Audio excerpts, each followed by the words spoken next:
na binuo ng mga mag-aaral sa Baitang 12. Paalala, ang musical stage play na ito ay pawang katang-isip lamang na kapupulutan ng aral.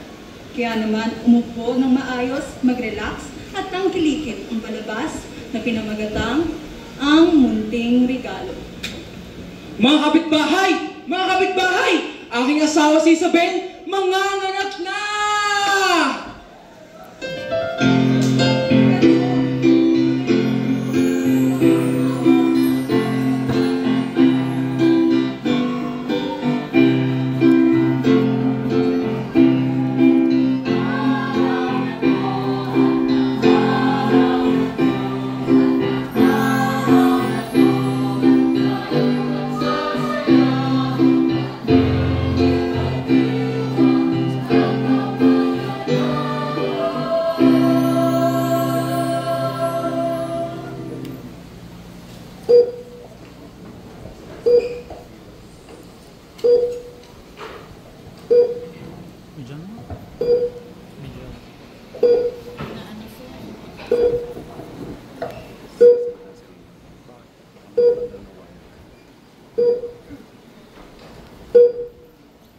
Deep breath. Deep breath. Hindi ko na kaya. Okay lang yan, ma'am. Onti na lang. Dr. Vitals are dropping! Dr. Vitals are dropping! Get ready for delivery. Kita ko na yung ulo ng bata. Last push, ma'am!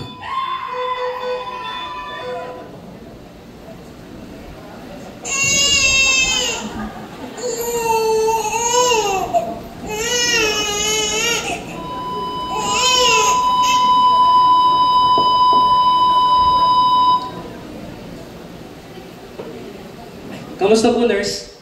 Na-deliver naman po ng maayos ang bata, pero hindi po kinaya ng inyong asawa. Ano pong ibig niyo sabihin? We're sorry, sir. Wala na po inyong asawa.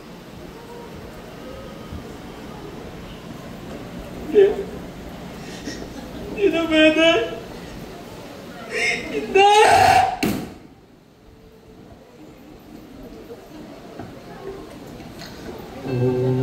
Ubusin ako kahit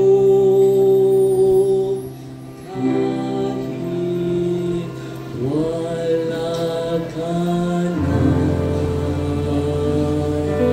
sa alaala mo. Ako'y mabubuhay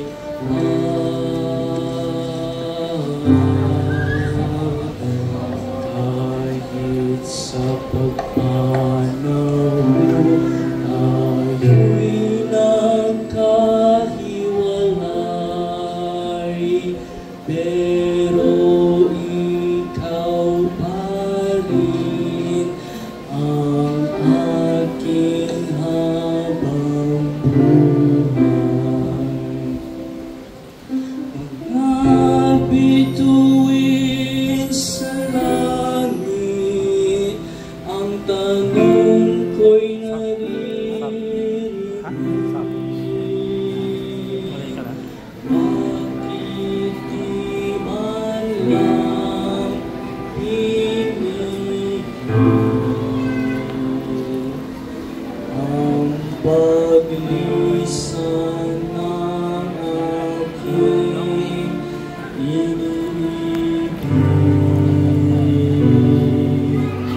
Ngunit ang alam ko'y nasa langit ka na, at ang puso kong nagluluksan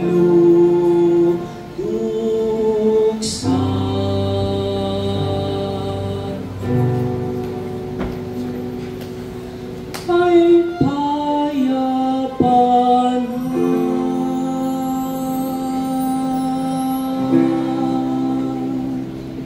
The start of one's life was the end of sa hindi inaasahang pangyayari. Ang dapat na masayang kapanganakan ni Mateo ay naging dulot ng malungkot na pagkamatay ng kanyang ina. Alam, tayo ngayon ay nagsama-sama upang alalahanin ang ating minamahal na si Isabel Bivar. Whereas you know not what shall be on the morrow, for what is your life? It is even a vapor that appeareth for a little time, and then vanisheth away. Alam natin na ito'y hindi madali, lalo na sa kanyang mga iniwan, sa kanyang asawa at sa kanyang sanggol na kakapanganak pa lamang. Ngunit dapat tayo huwag manlumbay sapagkat alam natin na kapiling niya na ang ating Panginoon.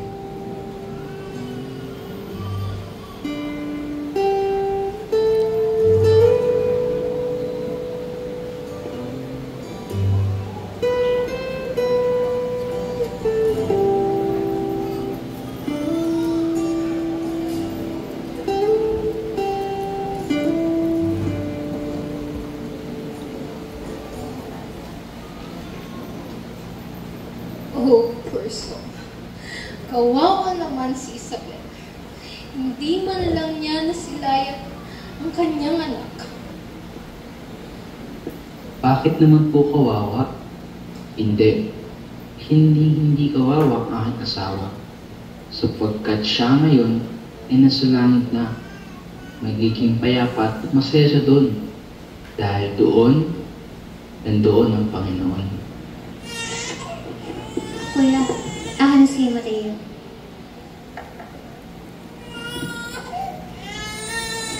Isabel, hindi ko talaga maintindihan. Bakit ba kasi alam kong mas maganda ng kalagayan mo dyan? Ngunit bakit? Bakit, Panginoon? Iniwan niya ako dito may isa, mga anak. Anong gagawin ko? Paano ko papalakihin ang aming anak? Magagawa at kakayanin ko ba ito? Bakit ba kasi ikaw nauna? Sana ako na lang. At ako'y nandito, nagturo sa mag-isa't puno ng luha. Hinabayaan ako ng Diyos Ama. Lahat ng ito ay dahil sa Kanya. Ngunit bakit ipinagkait mo ako sa piling?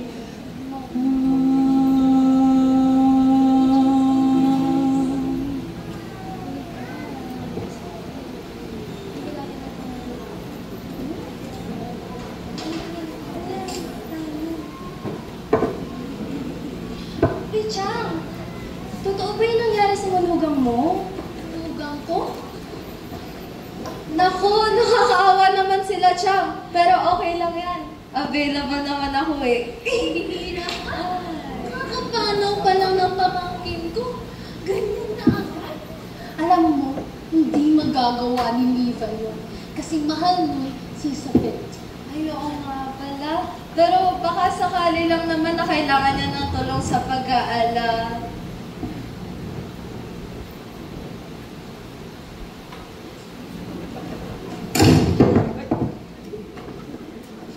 Hindi ko to kaya.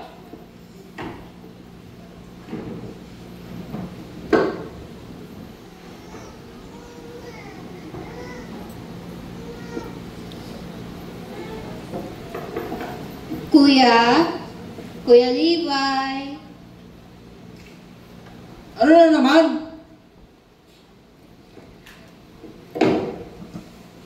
Kuya, pwede ka ba makausap? Sa tingin mo kailangan? Okay ka lang ba, kuya? Ay, obvious ba? Kuya, kumalma ka. Alam kong mahirap. Alam kong masakit. Pero kuya, ang gusto ni Bel, alagaan mo si Mateo. Hindi yung ganyan. Ito, kuya, si Mateo. Isipin mo naman siya. Pero mo sinasabi, hindi mo naiintindihan eh. Hindi kasi ikaw ang nawalan. Akin na nga ang bata. Sige na, malis ka na dito. Asikasuhin mo lahat mo asikasuhin.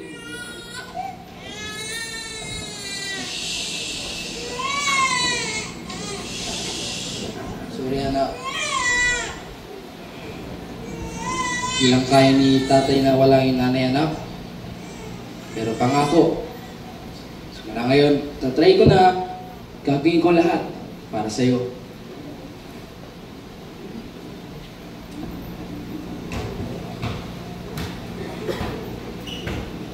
Makalipas ng ilang taon, lumaki na ang bata.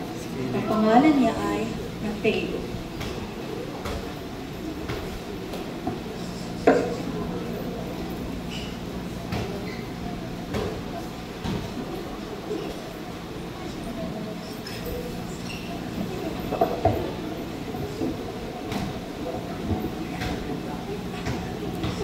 Grabe, nakakapagod sobrang magtrabaho.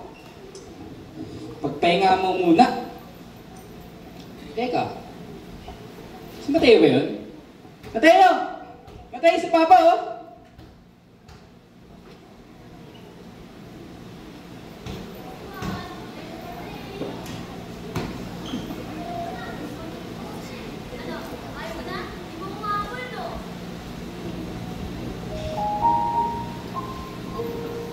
Ang bilis ng panahon. Parang ilang araw pa lamang dumaan.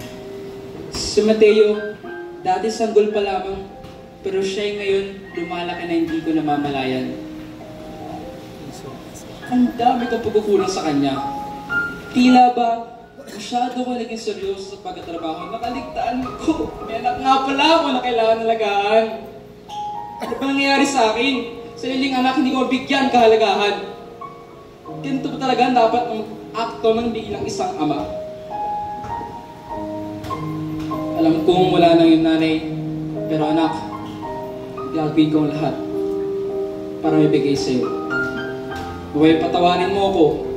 Simula ngayon, ako'y sa'yo'y magiging mabuting magulang. Mateo! Anak! Halika! Bakit po? Mateo, gusto ko sana humingi ng tawad. Hindi ko nabigay yung pagmamahal at aruga na kailangan mo. Simula nung sanggol ka pa. Pasensya anak na hindi kita nagabayan. Naway, patawarin mo ako Pasensya na talaga. Pa, huwag ka na pong malungkot. Naintindihan ko po kung bakit kailangan niyo umalis at magtrabaho. Ang ako anak, simula ngayon, ibibigay ko ng alaga at atensyon na kailangan mo. Maraming salamat po, Pa.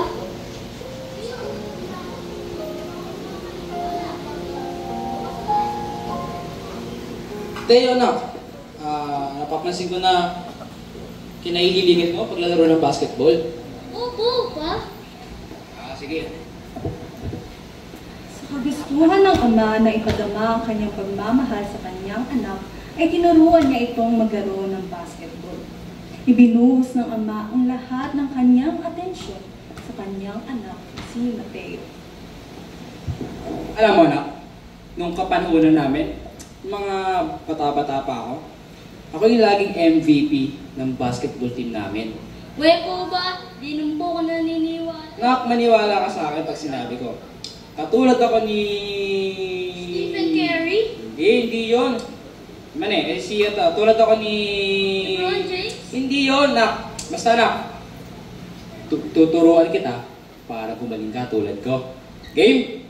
Tara.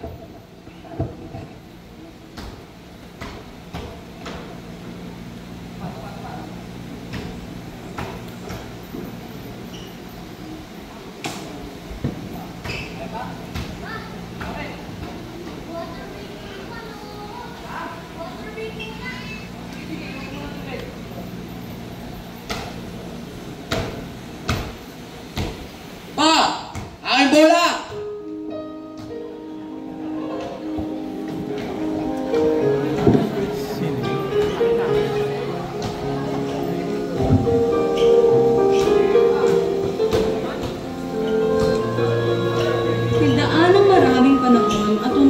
naging gumagaling si Mateo sa larangan ng paglalaro ng basketball. Sa patnubay ng kanyang ama at mahusay na pag-iensayo, nagkaroon siya ng potensyal na makasali sa La Liga Nacional.